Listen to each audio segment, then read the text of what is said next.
광야에 서 있는 것은 별로 서 있고 싶지가 않을 것 같아요. 그렇죠? 사람들 마음이 다 그런 것 같다라는 생각이 듭니다. 혹시 지금 하루하루를 또 주어져 있는 삶의 시간들을 보내시면서 내 삶이 지금 광야 같다 이렇게 느껴지시는 분들이 혹시 계십니까? 광야라도 나는 좋다라고 하시는 분들도 계십니까? 네.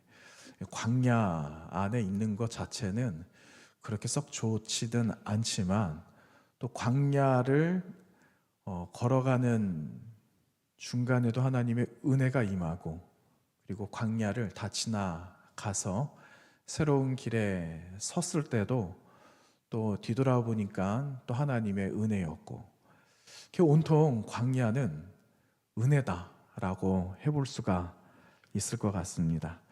기다림에 지쳐 있고 내가 가는 길이 정말 제대로 가는 길이 맞나?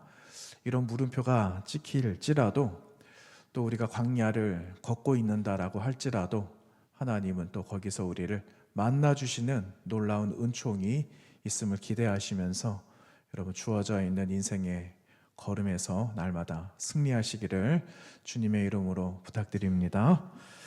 오늘 말씀은 14절 말씀으로 이렇게 훌쩍 건너뛰었어요. 호세아 말씀을 좀 나누어서 차근차근 조각처럼 좀 보려고 했더니 시간이 꽤 많이 가더라고요. 그래서 한 8주 이렇게 지금 생각을 하고 있는데 2장 1절에서 13절까지 조금 있다가 좀 더 이야기를 나누도록 하고 14절부터 마지막 23절까지 말씀을 나누었는데 처음 14절 처음 시작하는 데서부터 보니까 거친 들이라는 말이 나오고 있습니다. 여러분 성경에서 광야라는 단어가 기록이 되어져서 분명하게 광야를 지칭하는 그러한 단어들이 나옵니다. 출애굽 갈 때 그리고 이스라엘 백성들이 가나안 땅 들어가기 전에 그들은 광야를 지나잖아요. 여기서 나오는 광야라는 단어를 통해서 광야를 확인해 볼 수가 있는데 오늘 14절 말씀에 광야의 또 다른 표현이 거친 들이 광야라는 표현으로 사용되고 있습니다. 그런데 14절에 보시면은 하나님께서 이렇게 말씀을 하고 계시죠. 그러므로 내가 그를 타일러서 거친 들로 가서 위로의 말을 하겠다. 이렇게 말씀을 하세요. 여러분 우리가 위로의 말을 한다? 그런데 광야에서 위로의 말을 한다라는 게 좀 말이 안 맞습니다. 여러분 우리가 누군가에게 좀 위로를 해주고 싶어요. 좀 지쳐 있는 사람들이 있어요. 그리고 무언가 좀 회복이 필요한 사람들이 있어요. 그러면 여러분 어디로 데리고 가시겠습니까? 전화를 돌려서 김 집사 오늘 나를 좀 만났으면 좋겠어. 얼마나 힘들었어. 우리 차 한잔 할까? 그랬는데 찻집에 안 데리고 가고요. 엉뚱하게 이상한 곳을 딱 데리고 가는 겁니다. 그러면 그 얼마나 힘이 들겠어요. 안 그래도 마음이 힘든데. 그런데 우리가 김 집사님을 위해서 어디를 갈까 막 고민을 할 거예요. 좋은 음식점을 갈까? 아니면 뭘 맛있는 거를 좀 사 먹일까? 어떻게 하면 좀 기분이 좋아질까? 이렇게 해서 수소문해서 거기가 좋대. 이렇게 해서 데리고 갈 수도 있지 않겠습니까? 그런데 오늘 하나님께서는 위로를 한다라고 하시는데 어디로 데리고 가셨느냐 하면은 거친 들로 가서 그를 타일러서 그에게 위로하시겠다. 이 말씀이 참 말이 안 맞는다라는 겁니다. 여러분 그 2장 우리가 1절에서 13절까지는 보지 않았는데 1절에서 13절까지에 있는 상반절에 나오는 내용들은요 그런 내용입니다. 이스라엘 백성들이 하나님 앞에 잘 못하는 거예요. 북이스라엘 사람들이죠. 하나님 앞에 잘 못해서 하나님의 심판을 받게 되는 그 이야기가 상반절 1절에서 13절까지 말씀이 기록되고 있거든요. 하나님의 심판의 말씀이 기록되고 있는 말이에요. 그런데 그 13절까지에 있는 말씀은 대략 그런 말씀들입니다. 하나님 섬겨야 되는데 누구를 섬겼는가? 바알 섬겼다는 겁니다. 우상을 섬겼다라는 거죠. 하나님을 떠났어요. 그리고 여러분 제가 그런 말씀 많이 드렸잖아요. 바알은 삶에 가장 가까운 가장 밀접한 신이었다. 이런 말씀 여러 번 드렸잖아요. 농경신이거든요. 그러니까 바알에게 잘 보여야 되는 겁니다. 우리가 풍년을 얻으려면, 그리고 농사에 실패하지 않으려면 이 바알이라는 신에게 잘 보여야 했습니다. 그러니까 눈에는 하나님 보이지 않으니까 눈에 보이는 바알이 하나님이었던 겁니다. 그래서 그 앞에 엎드리고 절을 하고 해서 하나님이 화가 나신 거예요. 하나님이 심판을 하시는 거죠. 그 내용이 13절까지에 있는 말씀이에요. 하나님이 주신 복을 바알이 주었다라고 생각을 하고 바알을 섬긴 결과가 바로 그 위에 13절까지에 있는 말씀이거든요. 그런데 여러분, 조금 전에 우리가 보았던 14절 말씀에 타일렀다라는 말도 나와요. 여러분, 우리 타이른다라는 말은 언제 합니까? 좀 행동이 수정이 필요하거나 너 지금 잘못하고 있어. 그래, 정신 똑바로 차려야 돼. 이거 그렇게 하면 안 돼. 할 때 타이르잖아요. 그런데 여기에 쓰인 타이른다라는 이 말은요, 우리가 지금까지 알고 있었던 타이른다라는 그런 의미가 아니라는 겁니다. 여기서 타이른다라는 말은요, 이 사람을 잘 보듬고 그리고 마음을 회유할 수 있도록 잘 이렇게 이끌어내는 거예요. 잘 다독여가면서 잘 위로해가면서 한다라는 그런 의미가 있어요. 그러니까 좀 이상하죠. 왜 하나님께서는 그를 다스리고 그를 잘 추스려가지고 왜 위로의 말씀을 하고 계시는가 하는 겁니다. 여러분, 호세아서에 나타나고 있는 하나님은요, 다른 성경에 나타나고 있는 하나님과 조금 다릅니다. 어떻게 하느냐? 하나님께서 그 북이스라엘 사람들을 어떻게 해서든지 잘 구슬려서 좋은 말로 마음을 잘 위로해서 있는 자리로 다시 데리고 나오려고 하시는 특별한 하나님의 사랑이 이 호세아서에는 짙게 그려져 있다라는 거예요. 그래서 우리말에는 타이른다라는 말이 기록되어져 있지만 사실은 하나님께서 이들을 회유시켜서 좋게 해서 원래 있던 자리로 돌려보내시기 위해서 이들을 위로하신다라는 그 말씀이 14절 시작됐던 그 말씀이다라는 거죠. 그래서 하나님께서는 이들을 잘 구슬려서 오늘 광야로 나와 함께 만나자 하시는 거죠. 여러분, 처음부터 광야는 이상했어요. 그런데 왜 하나님께서 광야로 이들을 인도해 내셨을까? 조금 전에 하나님께서 잘 타이르신다고 하셨잖아요. 앞에는 심판의 말씀이 있었거든요. 그런데 하나님께서 잘 타이르시는 그때는요, 회초리를 들고 내가 이 녀석들에게 몽둥이질을 하겠다라는 말씀이 아니라는 거예요. 여러분, 광야라는 곳은 아무것도 없어요. 여러분, 사진으로도 많이 보셨잖아요. 인터넷에 광야, 유대 광야 이렇게 치면은 여러분, 우리 많이 보았던, 사진에서 보았던 그런 광야가 나타납니다. 그런데 그 광야에는 아무것도 없어요. 쉽게 말하면은 그 광야는 하나님만 볼 수 있는 곳이에요. 여러분, 조금 전에 우리 광야를 지나 이 찬양했잖아요. 이 찬양에도요, 그런 가사가 있었던 것 같습니다. 여기에 기댈 곳이 없게 하신 곳, 이런 말씀이 있어요. 나를 낮아지게 하시고 세상 어디에도 기댈 곳이 없게 하신 그곳, 광야에 나를 이끌어 주셨다라는 가사말이 있거든요. 그러니까 광야는 아무것도 없이, 그러니까 누구만 의지하고 누구만 볼 수 있을까요? 하나님만 볼 수 있는 그곳이 광야입니다. 여러분, 실제가 그래요. 광야를 통과를 하려면은 모든 생각과 마음을 다 내려놓아야 합니다. 누구만 의지하고 누구만 바라보고 누구에게 다 맡겨야 되느냐면요, 하나님께 다 맡겨야 되는 거예요.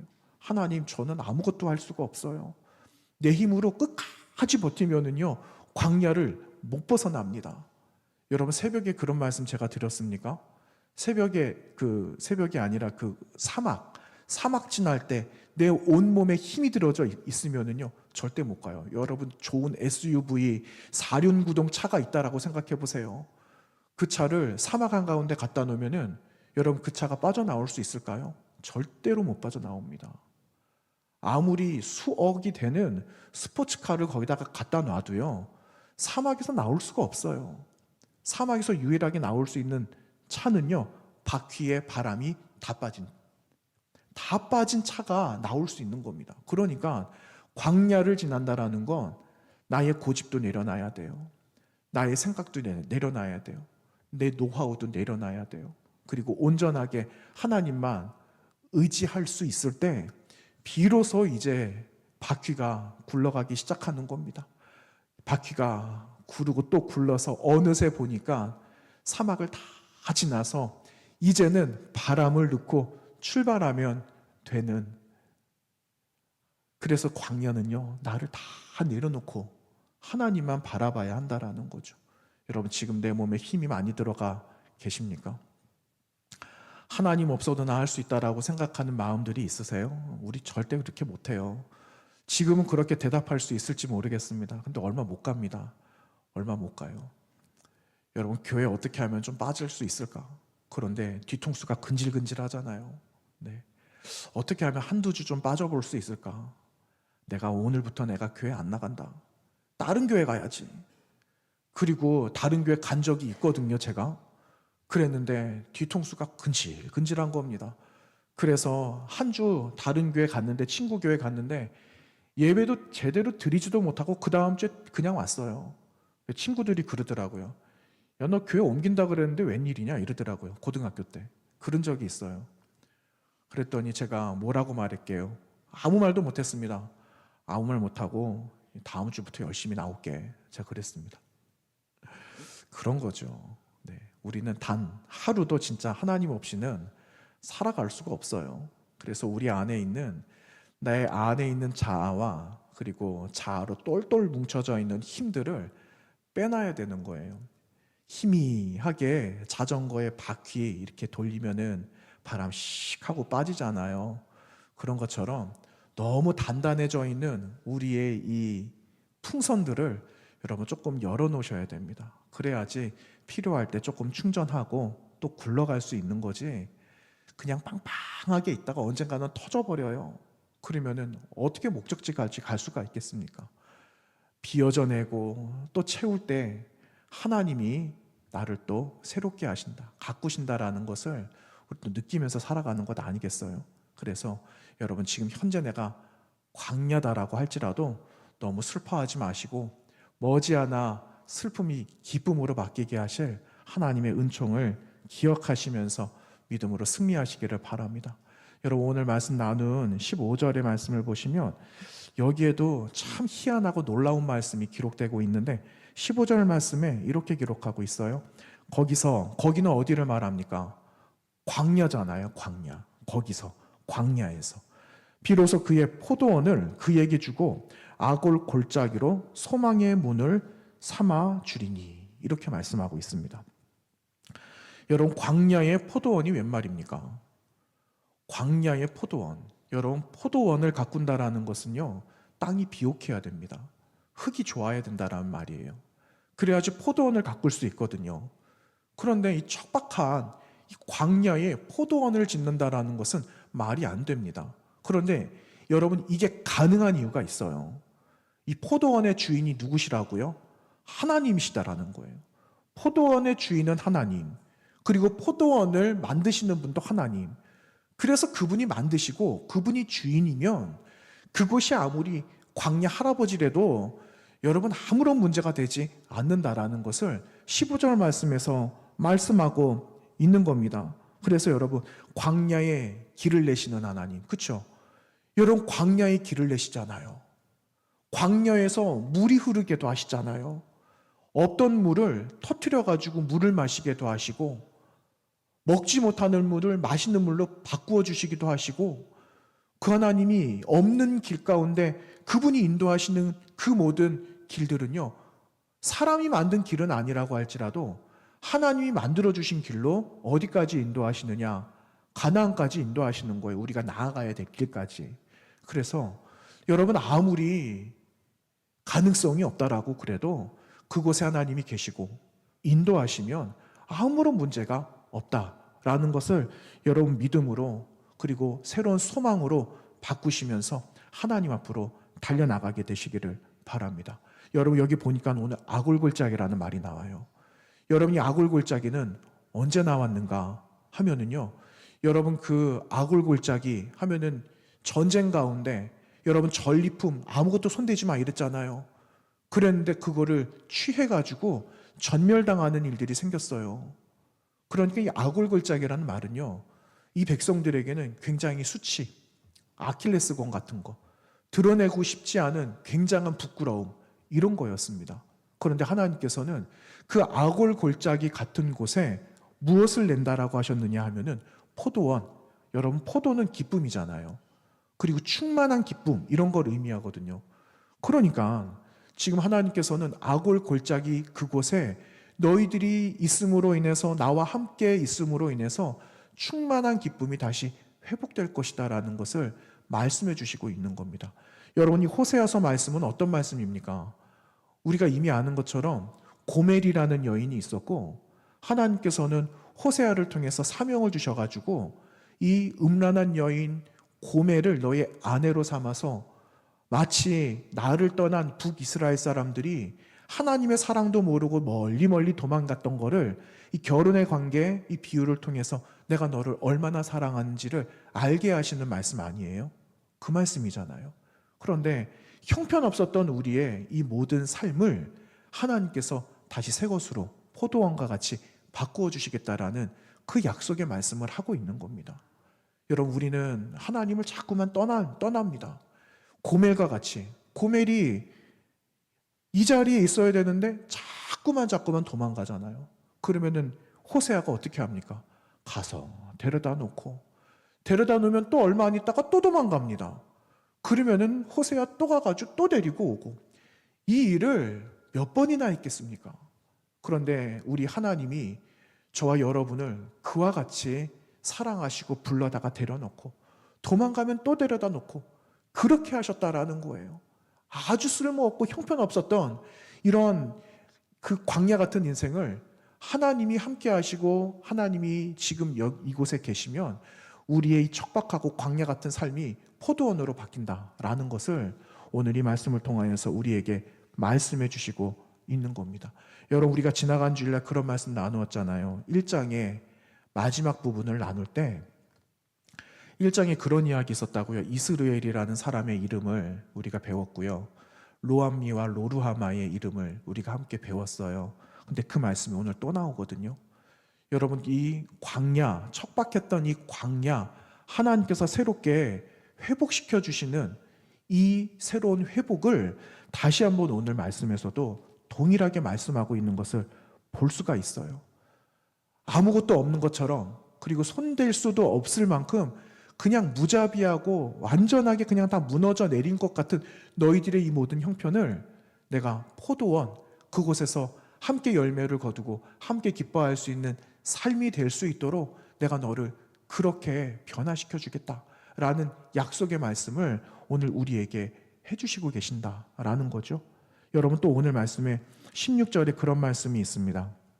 16절에 그날에 내가 나를 내 남편이라 일컫고 다시는 내 바알이라 일컫지 아니하리라, 이렇게 말씀하고 있어요. 지금까지 이스라엘 백성들 바알이 나의 주인으로 알았습니다. 여러분, 우리가 가지고 있는 성경에 조금 전에 읽었던 16절 바알이라는 그 단어 앞에 3번이라고 숫자가 적혀 있을 거예요. 그런데 3번이라고 적혀 있는 숫자 밑에 보시면은 거기에 뭐라고 적혀 있느냐? 주인, 이렇게 기록이 되고 있어요. 이게 무슨 말이냐 하면은요, 지금까지 북이스라엘 사람들은 바알이 나의 주인으로 착각하면서 살아왔다라는 거예요.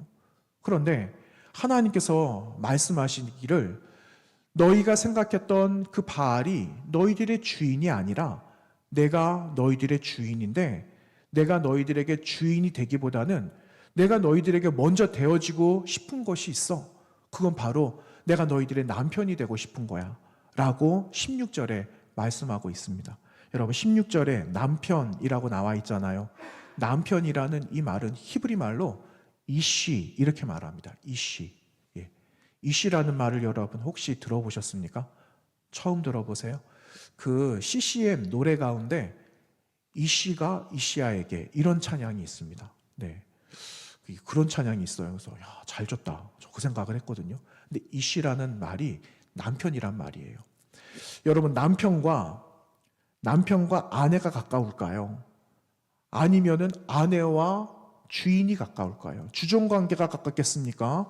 배우자 관계가 가깝겠습니까? 그거는 뭐 물어보나 말 아닙니까? 주종관계는 왠지 어려워요. 주종관계는 잘해야지 내가 복을 받는다라고 생각합니다.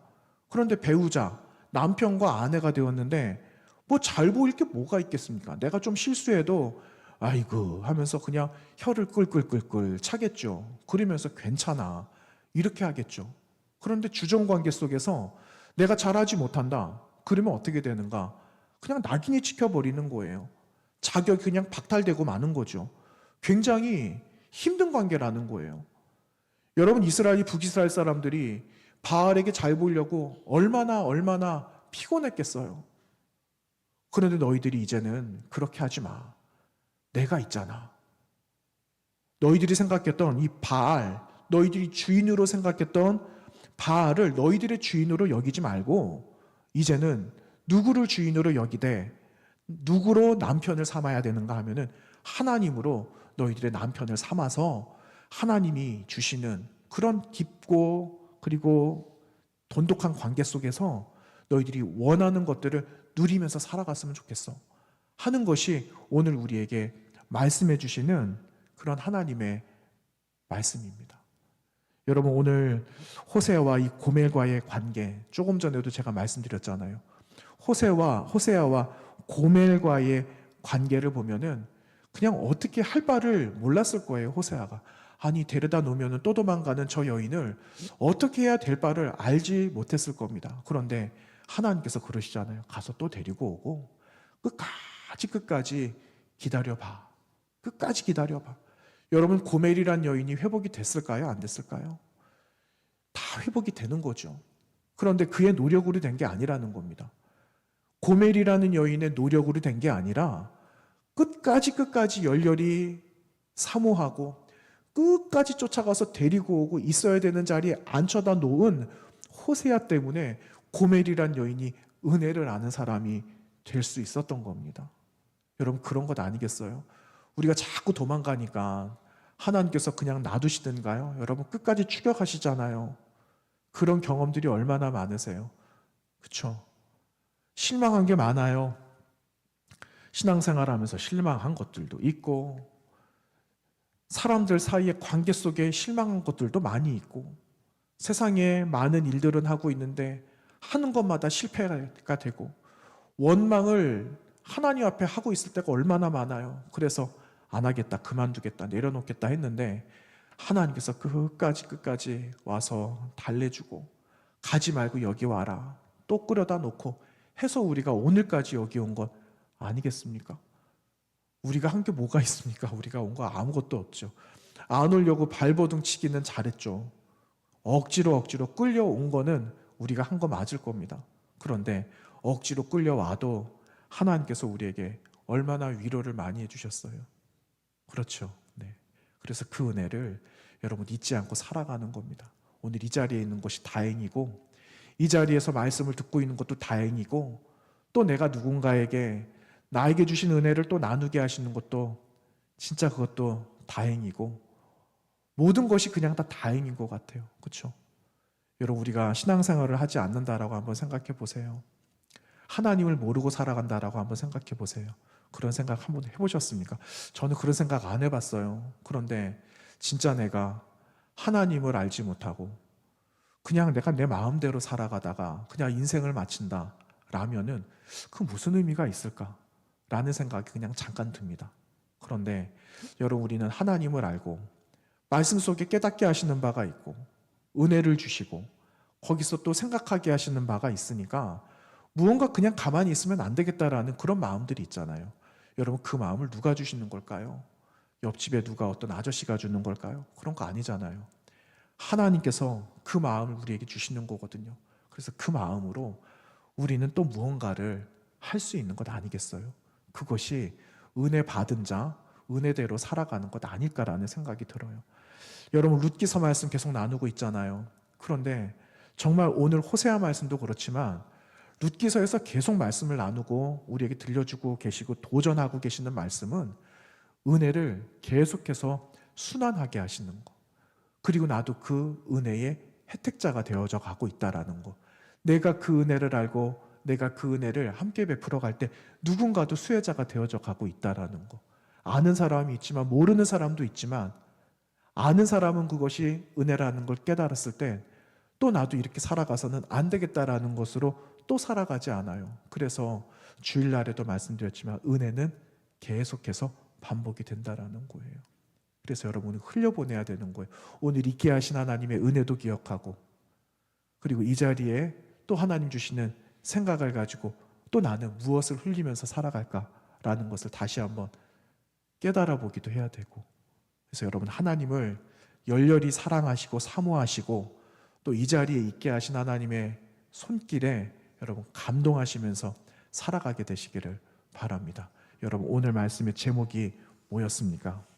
광야에서 다시 시작하다. 그렇죠? 예. 광야를 다 지나가야만 은혜가 시작이 되는 게 아니라 광야를 지나가고 있는 현재도 하나님의 은혜는 있어요. 네. 여러분 몸이 아플 때, 우리 몸이 아플 때 광야라고 한번 가정을 해봐요. 근데 몸이 아플 때 원망이 되기도 하지만 하나님을 더 깊이 만나잖아요. 나 아플 때, 그렇죠? 내가 아플 때 조용히 엎드려서 기도하고 눈물로 베갯잎을 적셔갈 때 그 누구도 모르는 하나님의 은혜가 있잖아요. 그렇죠? 그런 것처럼 여러분 더 큰 은혜가 내가 광야를 지나갈 때 있다라는 것을 기억하시면서 여러분 광야도 기쁨으로 통과하시는 저 여러분 되시기를 주님의 이름으로 부탁드립니다.